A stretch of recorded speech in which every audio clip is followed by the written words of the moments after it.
जहान को तलाश करना है। मैं जानता हूं किससे उसके बारे में मालूम होगा। आखिर ये किससे और क्या पूछने की बात कर रहा था? मेरा बेटा अच्छी तरह जानता है कि उसे किससे क्या पूछना है। समझे हसन, फिक्र करने की जरूरत नहीं। मुझे आपसे कुछ जवाब चाहिए। कारबे खानदान का दुश्मन कौन है?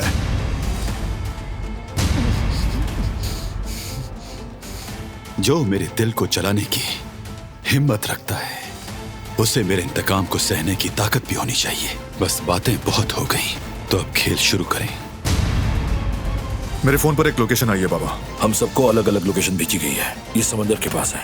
मैसेज हमें भी आया है बेटा, लेकिन सबको अलग अलग लोकेशन भेजी है। आखिर इस बैग में है क्या शाहिद?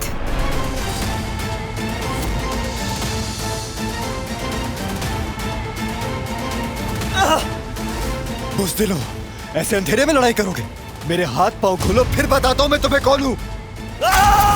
यहाँ तो कोई नहीं। कहीं फोन बज रहा है। ये तो जिहान की रिंगट्यून है।